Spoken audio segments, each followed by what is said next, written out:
द्रौपदी का अंगरक्षक कौन था और वह कितना शक्तिशाली था, इस विषय पर एक काल्पनिक ऐतिहासिक कथा प्रस्तुत है। महाभारत का एक अद्वितीय अध्याय, द्रौपदी का अंगरक्षक। महाभारत काल के दौरान जहां कौरवों और पांडवों के बीच वैर चरम पर था, वहां द्रौपदी का सौंदर्य, शौर्य और बुद्धिमत्ता समस्त आर्यावर्त में प्रसिद्ध थी।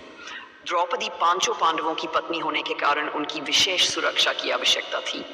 हालांकि पांडव उसे सदैव सुरक्षित रखने के लिए तत्पर रहते थे, किंतु युद्ध, वनवास और राजकीय उत्तरदायित्वों के चलते उन्होंने उसके लिए एक विशिष्ट अंगरक्षक नियुक्त किया। यह अंगरक्षक था वीरभद्र, जो पांडवों का विश्वास पात्र और काशी का योद्धा था। वीरभद्र का परिचय। वीरभद्र अपने समय का अद्वितीय योद्धा था। उसकी वीरता और निष्ठा के किस्से काशी से हस्तिनापुर तक सुने जाते थे। वह शिव का उपासक था और उसकी त्वरित प्रतिक्रिया और बलशाली शरीर उसे एक अजेय योद्धा बनाते थे। पांडवों ने जब उसे द्रौपदी की रक्षा के लिए नियुक्त किया तो उसने अपनी पूरी निष्ठा से यह कार्य स्वीकार किया। वीरभद्र का एक और विशेष गुण था, उसकी अतिमानवीय शक्ति। वह अकेले ही 100 सैनिकों की सेना का सामना कर सकता था। उसकी तलवार ऐसी थी जो लोहे को भी काट देती थी और उसकी दृष्टि इतनी तीव्र थी कि अंधेरे में भी दुश्मन को पहचान सके। द्रौपदी का अंगरक्षक बनना। द्रौपदी के अंगरक्षक के रूप में वीरभद्र ने अपनी भूमिका को अत्यंत गंभीरता से लिया। वह सदैव उसकी परछाई बनकर रहता था। जब पांडव राजमहल में होते तो वीरभद्र मुख्य द्वार पर खड़ा रहता और कोई भी व्यक्ति बिना उसकी अनुमति के द्रौपदी के पास नहीं जा सकता था। द्रौपदी ने उसे कई बार उसके कर्तव्यों से मुक्त करने का आग्रह किया, किंतु वीरभद्र ने कहा, महारानी, आपकी सुरक्षा केवल मेरी जिम्मेदारी नहीं है, यह मेरा धर्म है। आप पांडवों का गौरव है और आर्यावर्त का सम्मान। यदि कोई आपकी ओर बुरी दृष्टि से भी देखेगा तो वह मेरी तलवार का सामना करेगा। वीरभद्र की शक्ति की परीक्षा तब हुई जब दुर्योधन और उसके सहयोगी एक षड्यंत्र रचने लगे। दुर्योधन ने अपने सेनापति शल्य और दुशासन को आदेश दिया कि वे द्रौपदी का अपहरण करें, जिससे पांडवों का मनोबल टूट जाए। ये योजना कौरवों के गुप्तचरों द्वारा वीरभद्र तक पहुंची। उसने ये समाचार तुरंत पांडवों को दिया और उनसे निर्देश प्राप्त किया।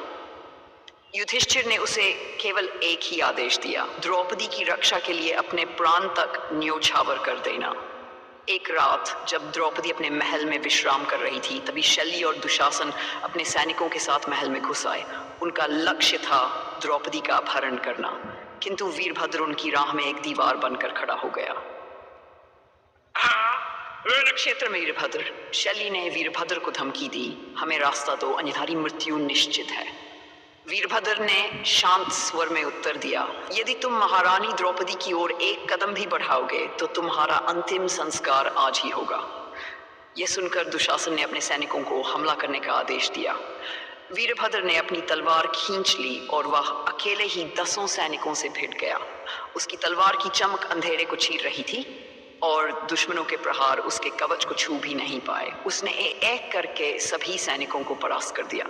तब शल्य और दुशासन ने खुद वीरभद्र से मुकाबला किया। ये लड़ाई घंटे भर तक चली। वीरभद्र ने शल्य की गदा को अपनी तलवार से रोक दिया और दुशासन के बाणों को डाल से परे किया। अंततः वीरभद्र ने शल्य को परास्त कर दिया और दुशासन को पीछे हटने पर मजबूर कर दिया। द्रौपदी की प्रशंसा। जब यह घटना समाप्त हुई तो द्रौपदी ने वीरभद्र को बुलाया और कहा, तुमने मेरी रक्षा करके यह साबित कर दिया कि केवल पांडव ही नहीं, मेरे प्रति समर्पित और निष्ठावान योद्धा भी मेरे रक्षक हैं। वीरभद्र ने विनम्रता से उत्तर दिया, महारानी, मेरा कर्तव्य केवल आपकी रक्षा करना है, यह तो मात्र मेरा धर्म है। वीरभद्र की अमरता। वीरभद्र का नाम इतिहास में उस योद्धा के रूप में दर्ज है जिसने न केवल द्रौपदी की रक्षा की, बल्कि यह भी दिखाया कि सच्चा योद्धा वह है जो अपने धर्म के लिए अपना सब कुछ समर्पित कर दे।